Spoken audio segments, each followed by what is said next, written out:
On the surface, it makes little sense that the 5th Gen 4Runner, released for the 2010 model year, just had its best sales year ever. But after making a full review, I think I get it now. So today, I'm going to show you my favorite attributes of the 4Runner.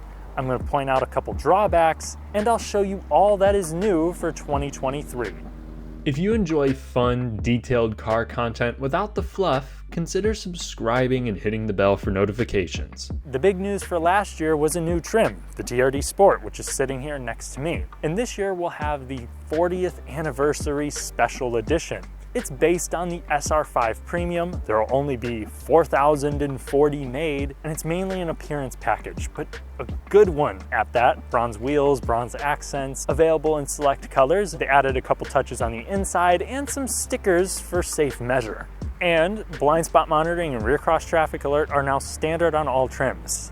Before we continue, I'd like to thank Royal South Toyota in Bloomington, Indiana for letting me do a few videos on the 4Runner here recently. Royal South is a friendly dealership and they usually pack a pretty diverse inventory. If you're in the market, check them out. These are in no particular order, but the thing that stands out to me the most with the 4Runner is that it's straightforward. Everything really is analog. There's not any sort of capacitive buttons. In fact, the physical buttons in there are ginormous. You have an analog gauge cluster with a multifunction display that's laid out simply. And I would say the same thing about the infotainment system. It's now a standard 8-inch unit with a decent resolution that's still lacking compared to some of the other competitors, but it's a pretty easy to use UI with good response time.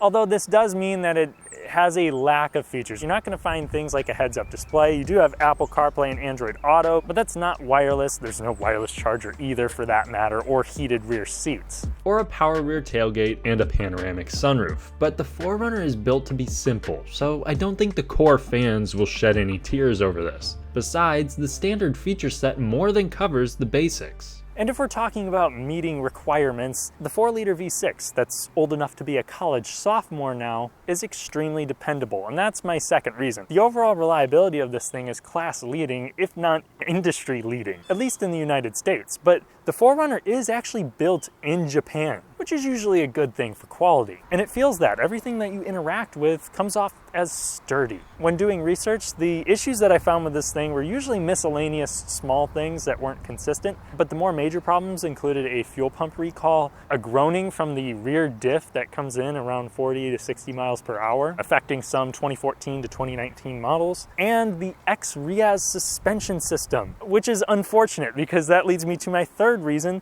This thing is comfortable, especially with the X-Riaz suspension. What is that? Well, for this generation, it came standard with the limited trim and now the TRD Sport. It basically links the wheels diagonally, each having their own strut, but then there's a shared central absorber in between the pairs. The results were a noticeable decrease in brake dive and body roll without a sacrifice in actual road comfort, even with these giant 20-inch wheels. Some people don't have any issues with it, but a lot of times they fail around the 50,000, 60,000 mile mark. And at that point, people usually scrap the system entirely for a better aftermarket setup. But in any outfit, the 4Runner is a very comfortable truck.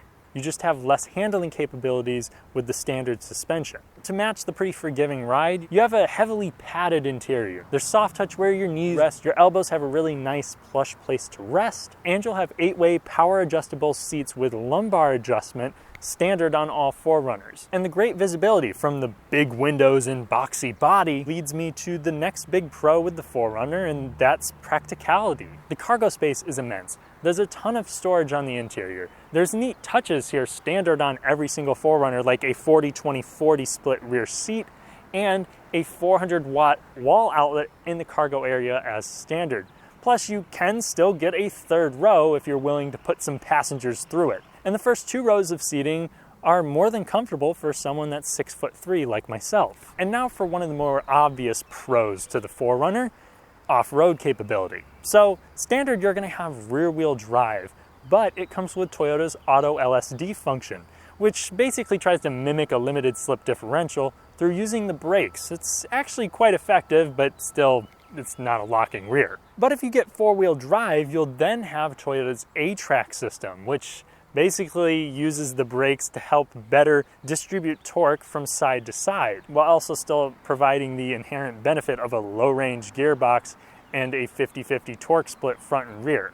Four-wheel drive models also get 9.6 inches of ground clearance as opposed to the 9 on rear-wheel drive models, but all will have underbody protection, which is a big deal because a lot of people actually use these off-road or just want some extra protection if things get a little too hairy while they're out camping. Plus, with a 33-degree approach angle, you could pretty much take this to a rock climbing gym. Now, if you want to get more serious, then you can go up to the TRD Off-Road, which will give you a standard rear locking differential and crawl control, which is like an off-road cruise control that can also help dig the truck out if it gets stuck. It's actually a pretty neat system, and if you want to take things even further, you can get Kdss, which this is actually the only model to now offer this in the United States. While exclusively available for the TRD Off-Road, Kdss is essentially a sway bar unlock, not a disconnect. It uses 2 hydraulic cylinders, one at each sway bar, that are linked together and can relieve pressure off of the sway bar at a moment's notice to again unlock the sway bar,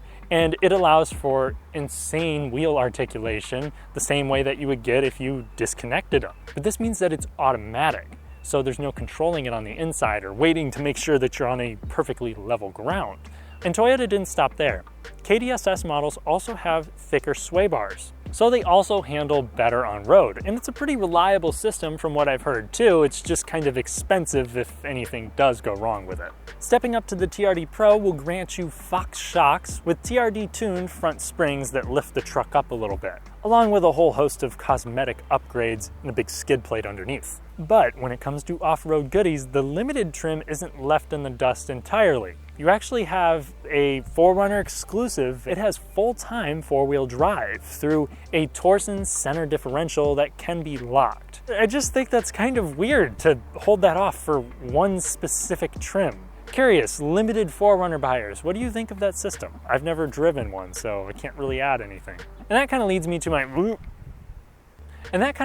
my last reason. The 4Runner offers a pretty good variety and features depending on which trim you get, whether it's the differences in suspension between the TRD Pro, TRD Sport, and the regular trucks, or the aesthetics, or that full-time four-wheel drive system. For only offering one engine and one transmission, that's pretty good. But that also brings me to the drawbacks to this thing. The engine and transmission, we're talking 270 horsepower, 278 pound-feet of torque, moving 4,800 pounds. Throw in a 5-speed automatic that, with the standard transmission tuning, is offended to downshift. You have a truck here that can provide adequate acceleration and doesn't feel stressed out in most scenarios, but it's never exactly relaxed when you ask more of it, unlike something you get with the 2.3-liter EcoBoost in the Ford Bronco, or the actually pretty good Pentastar V6 and 8-speed automatic combo in the Wrangler. And also the gas mileage definitely belongs in the past too.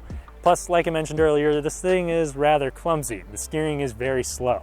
But the thing is, when you compare it to a Wrangler or Bronco, it's more refined. On the road, it still provides that commanding body-on-frame feel, but it's a little more quiet and buttoned down. Despite this offering crazy capabilities there too. And when you add in the practicality and that straightforward nature, you don't just have a unicorn in today's market, you have a desirable unicorn. It might not outsell the Wrangler, but it's far more utilitarian and simple than the now luxury-focused Grand Cherokee, or something more family-focused like the Toyota Highlander or Honda Passport and Pilot. And this now outsells those last 3 SUVs, because this really has no similar competition. Whereas those have to compete with a whole slew of vehicles with similar goals. And as we see more and more SUVs adapt to their current surroundings, the 4Runner's approach to an SUV becomes more and more special. So let me know what your thoughts are on the 4Runner, what you'd like to see for the next generation that's definitely gotta come here in the next year or two.